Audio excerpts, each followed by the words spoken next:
Good afternoon, everybody. Thanks for tuning in. John Kelly, profiler and addiction specialist. Welcome to the show today.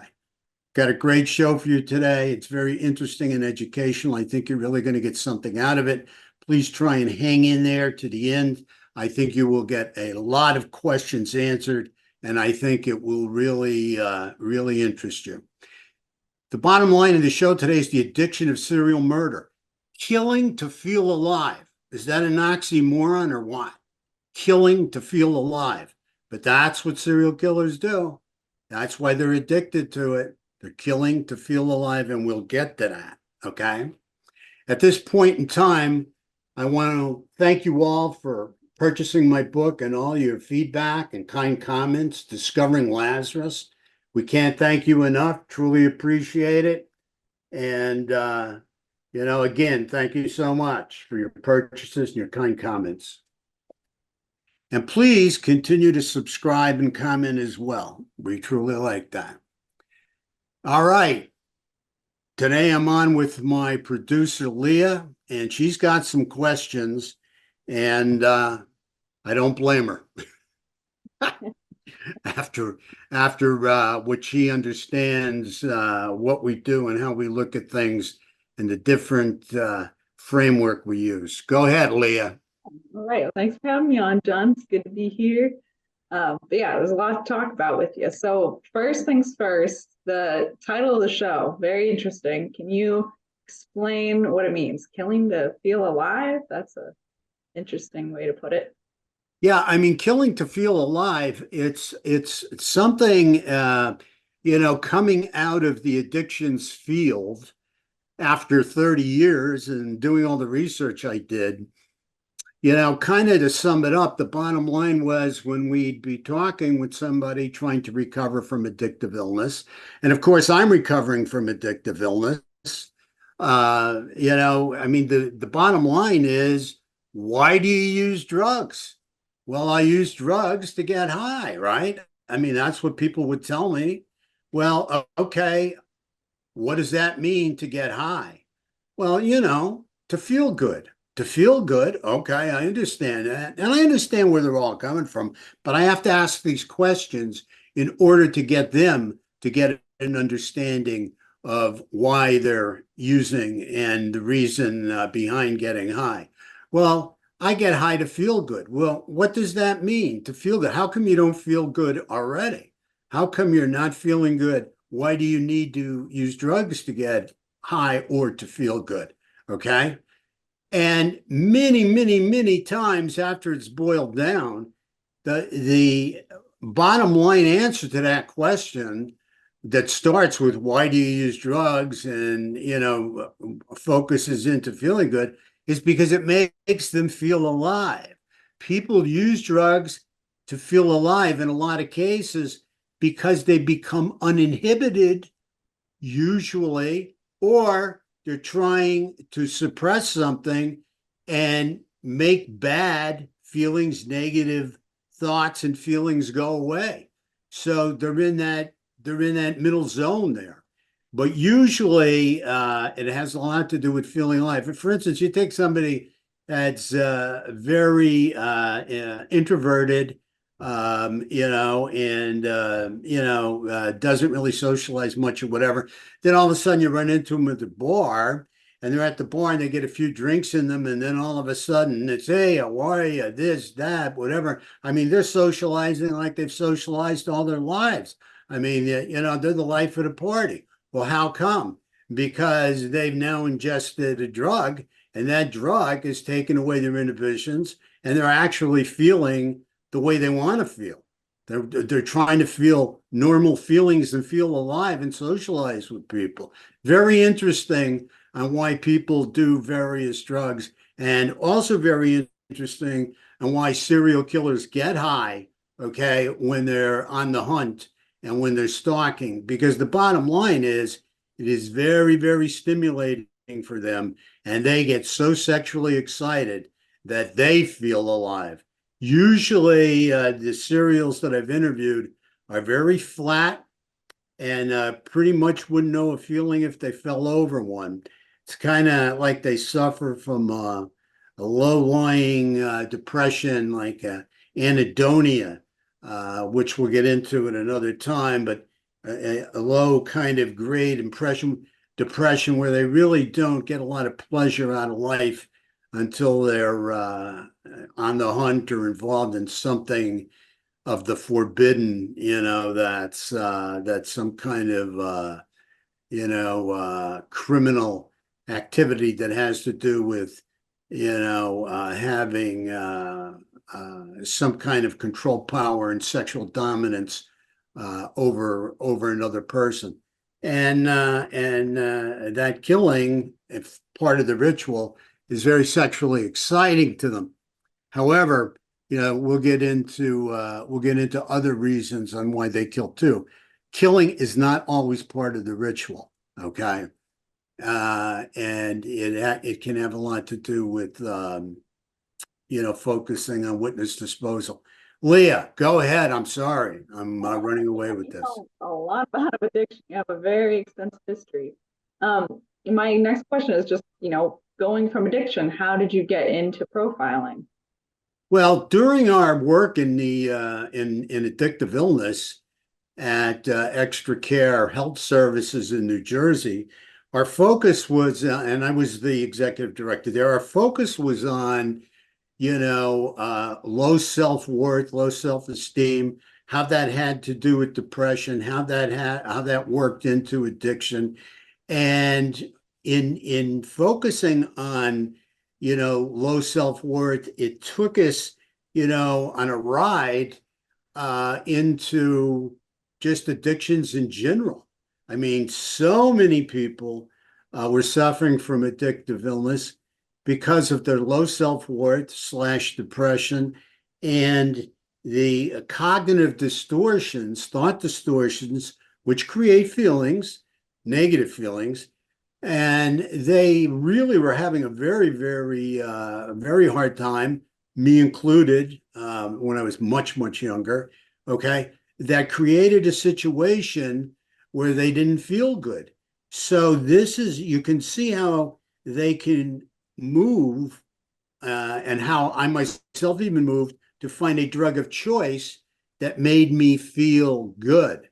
All right. And so in understanding that, and then starting to research, criminal behavior and looking into serial murder, we found that,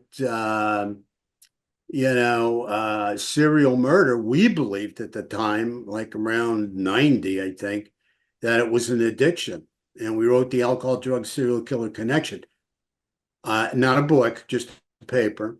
And we were the first people to put it out there. Then 5 years later, I wanted to bring up Dr. Ellen Morrison, a very well-known psychiatrist who has worked with many, many, many serial killers, came to the conclusion that, serial murder was an addiction. So she just solidified our theory. And that was in 1995. So, that's how we marched our way into the field, but working our way up from all types of addictive illness, no matter what the drug was, and having unbelievable success at our treatment facilities. I mean, unbelievable success, because our focus was on low self-worth and trying to educate people on, this is an illness and you're not a bad person trying to get good. You're a sick person trying to get well. Insurance companies don't pay for bad people to get good. Insurance companies pay for sick people to get well. So it has to be a disease or the insurance company wouldn't pay for it. But that is how we launched our career into, criminal behavior and right to the top to serial killers. And at that point in time, we created an addiction profile, which was, as far as we're concerned, a beautiful adjunct. It was added to the already psychological and behavioral profiles that were out there and available to us at that time by law enforcement and by other psychologists. And, we were just able to find a really good niche with the psychological, the behavioral, but the addictive personality as well. And again, killing to feel alive, the serial killer personality, that antisocial personality disorder, and many other or some other disorders that go along with it. Go ahead. Yeah, so I can really see the connection why people who are addicted to substances, what they get out of it. But can you tell me, what do serial killers get out of it, and how do they become addicted to killing? How is it similar? Yeah, I mean that's crazy, right? I mean, but we're dealing with crazy people. We're dealing with people that are extremely mentally ill, okay? And unfortunately, it's crazy behavior. I mean, when you think that a person has to get high, a godlike sense of highness, okay, and being able to play God.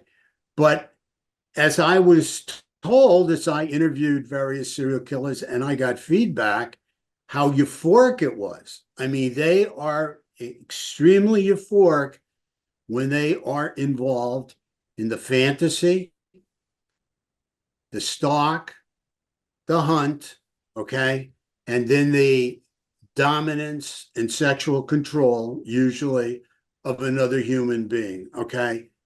That feeling of being godlike and being able to play God and have the last word over life or death is extremely euphoric to them. Okay, extremely euphoric, and we looked at it as it lighting up the same neurotransmitters in the pleasure center of the brain that the central nervous system stimulants like cocaine and methamphetamine light up. Okay, so you can see that this sexual dominating hunt that they're involved in, okay, can light up, all these neurotransmitters in the pleasure center of the brain and produce a euphoric like high. Okay, and they just feel so alive when they're in this mode. I mean, they just can't talk about it enough. The bottom line is, again, having the power over life and death. If you're stimulating the same pleasure center neurotransmitters, the same central nervous system neurotransmitters, you know, it's just going to be somebody that's strung out on meth, somebody that's strung out on coke. I mean, you are going to have that euphoric feeling.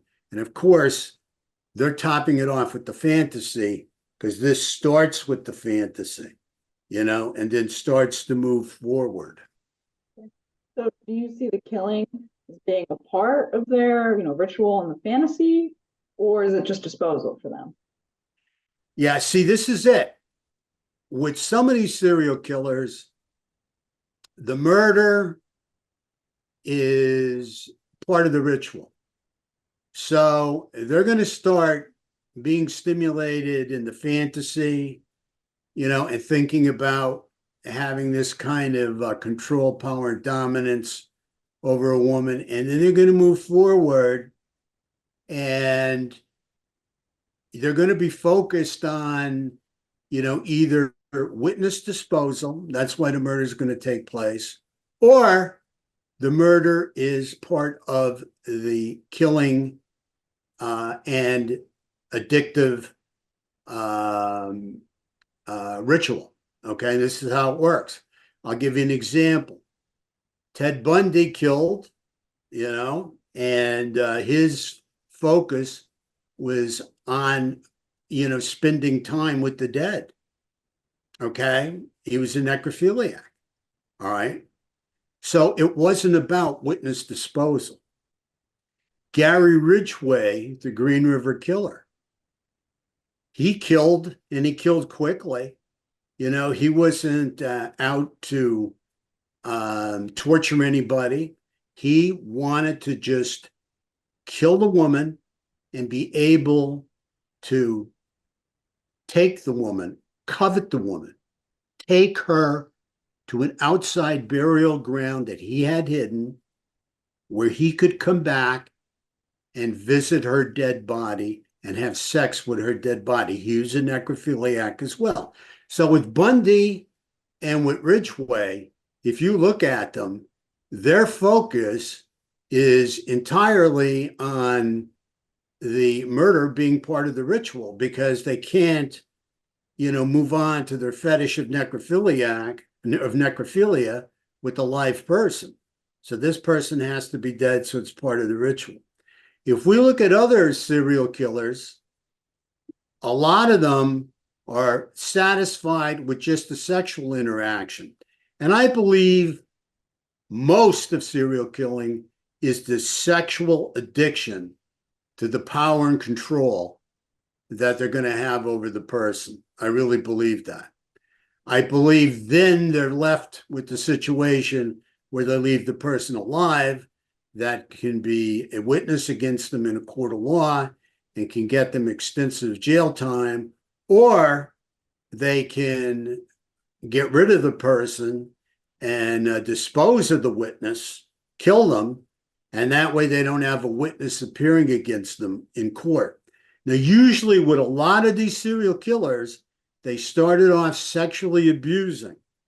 And when they sexually abused people that they did not kill, those people turned around and became witnesses against them and bought these serial killers a certain amount of time, for sexual abuse in prison. All right. So they learned real quick, no witness, nobody's going to testify against me in court, and probably no prison time. Okay. So at that point in time, if the killing is not part of the ritual like it is with like it was with Bundy or Ridgway, the Green River Killer, it's going to be usually, I've had sex with you. I did what I want sexually with you. I made you do what you didn't want to do. I had that kind of power and control over you. And I'm going to kill you, and I'm going to dump you, and I'm going to put miles between you and I. So they're going to have a very hard time finding me. And then usually the serial killer is not taking them to a specified place, but pretty much just to a certain dumping area that they're familiar with. So, like for a layperson, it's hard to imagine. But can you just explain again how this compares, like, to somebody being addicted to a substance? It's so shocking what they do. Yeah, it is shocking, and people that abuse substance certainly aren't going to become serial killers. Okay, I mean, now don't get me wrong. There is a slight percentage of serial killers that abuse substance. Okay, uh, I'm saying a slight percentage of the substance abusing or addictive illness community. But the bottom line is there is much more in the makeup of the monster and the makeup of the serial killer than using substance. Okay. There's two types of serial killers. There are those that really are involved in substance. Okay. And they're substance abusers. Ted Bundy, we'll go back to Teddy Boy. Okay. Alcoholic, guy was drinking all the time. Okay. So we have to compare that to Gary Ridgway. Gary Ridgway really didn't drink at all, didn't take any drugs at all, pretty much clean living guy, except he was addicted to killing women, right? That was his addiction. And then his fetish was necrophilia. All right. So you might say he's addicted to killing women and addicted to being to spending time with them and being a necrophiliac.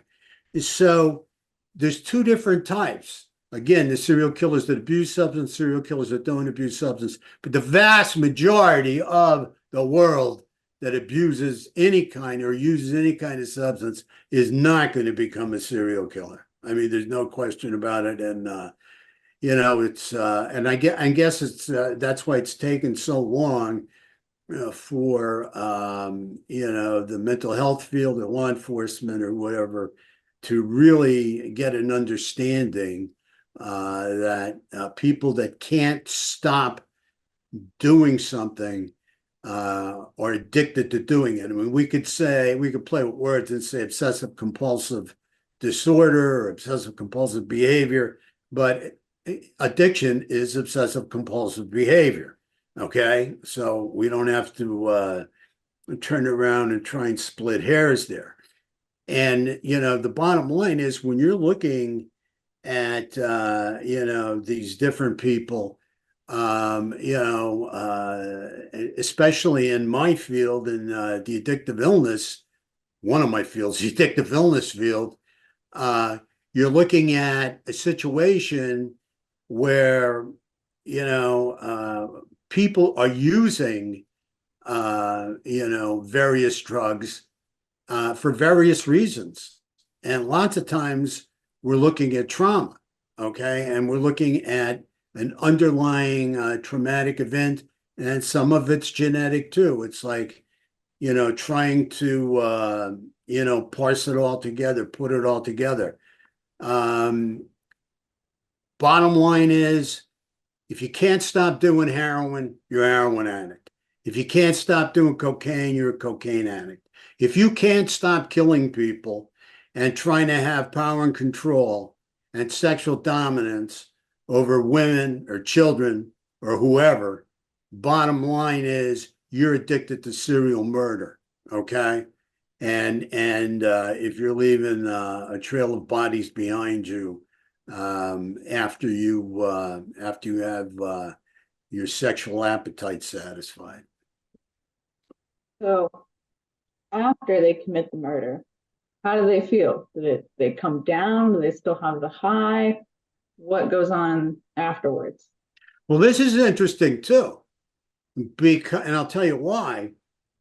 Because pretty much anybody that's addicted, will tell you that once they start to come down off their drug of choice, okay, they're going to start to feel all kinds of uncomfortable feelings.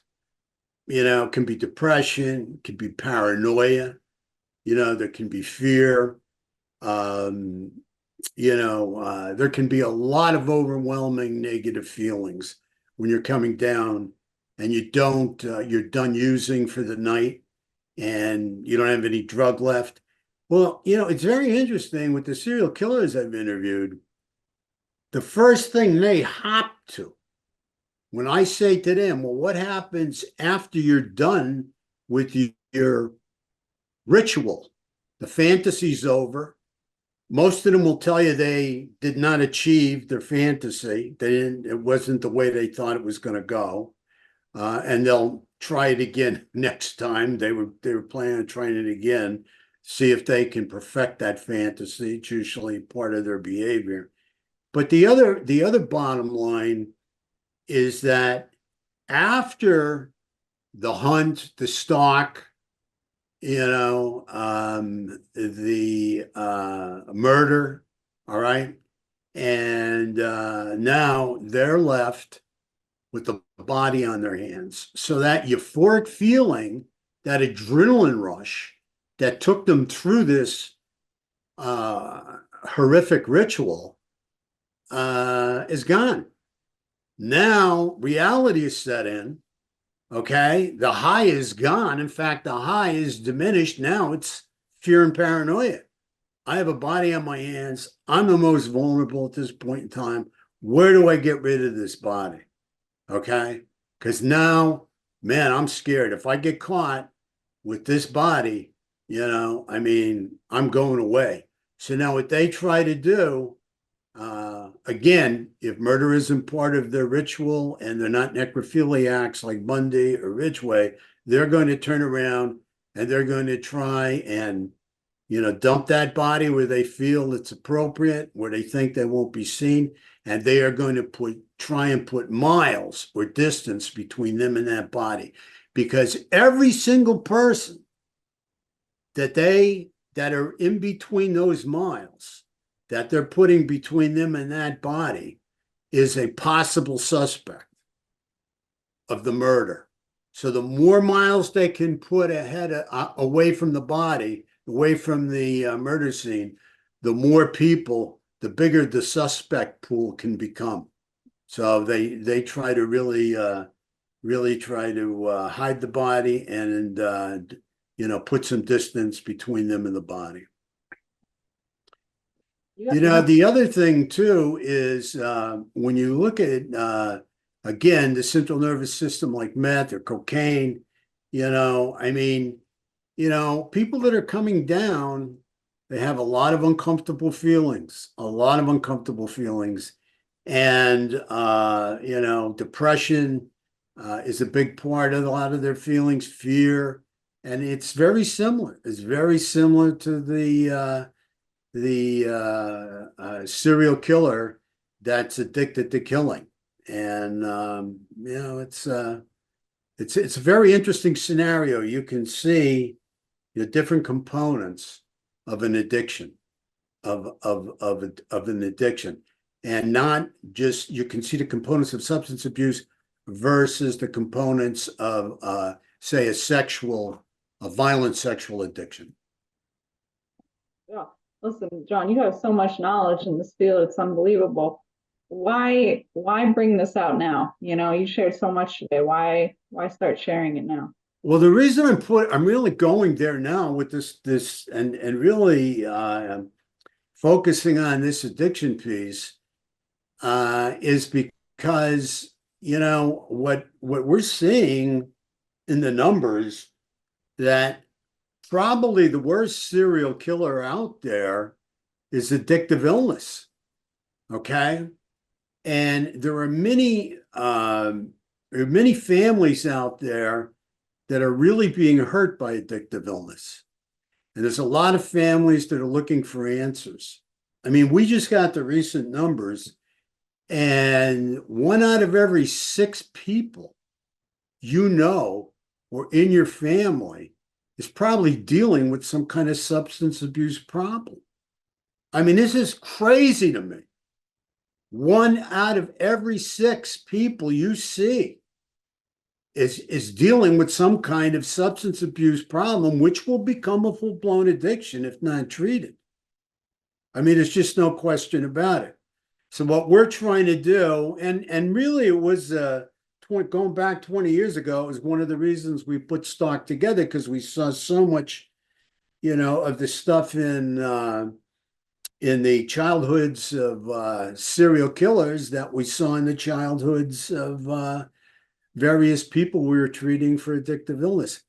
But the bottom line is that approximately 1% of murders in the United States are attributed to serial killers. 1%. Okay. In 2022, that was about 211 murders. Only 1% of all murders is attributed to serials. Okay.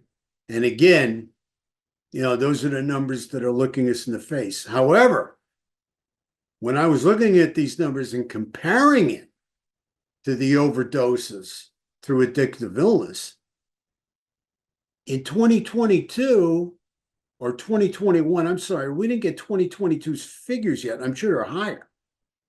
In 2021, the figures were 106,000 people.